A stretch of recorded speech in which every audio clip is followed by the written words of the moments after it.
Hello guys, so ngayon itetest natin ang charging speed ng Realme Gt Neo. Ito ang kanyang power brick.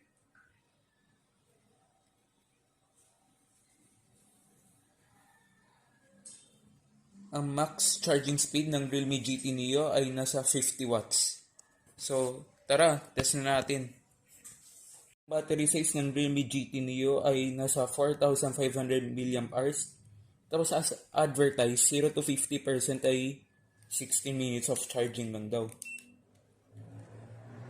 Starting temperature ng Realme Gt Neo ay nasa 31.9 degrees Celsius. Ang room temperature natin ngayon ay nasa 31.4 degrees. So isaksak na natin.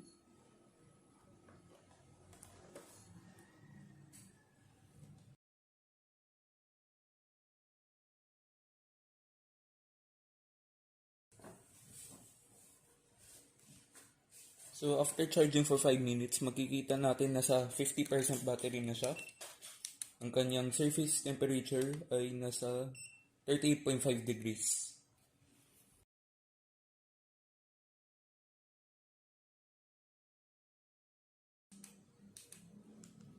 After 10 minutes of charging, nasa 26% na siya. Nasa 39.5 degrees ang surface temperature ng phone.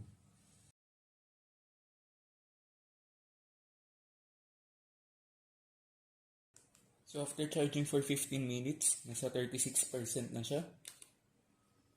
Kanyang temperature nasa 40 degrees flat.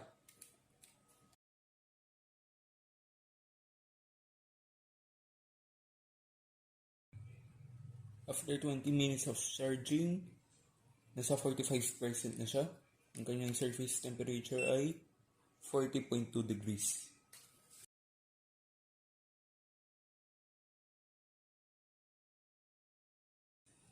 After 25 minutes of charging, nasa 53% na. Ang kanyang surface temperature ay nasa 40.5 degrees.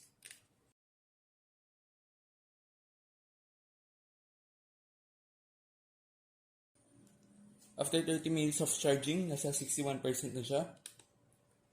Ang kanyang surface temperature ay nasa 40 degrees flat.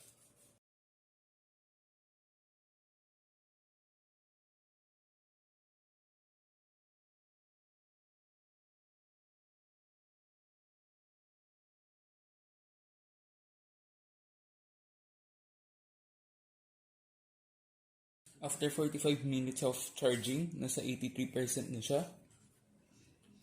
Kanyang surface temperature ay nasa 39.5 degrees Celsius.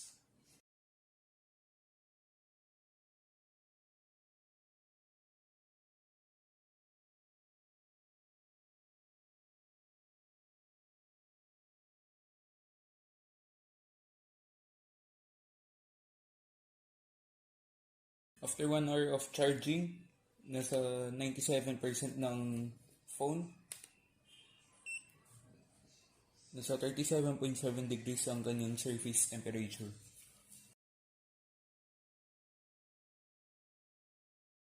After 1 hour and 1 minute, nasa 100% na siya, fully charged. At ang kanyang surface temperature ay nasa 38.1 degrees Celsius. So ito ang ating charging test dito sa Realme Gt Neo. Mag-like, subscribe, at saka turn nyo na lang notification bell para sa ating sasunod na video.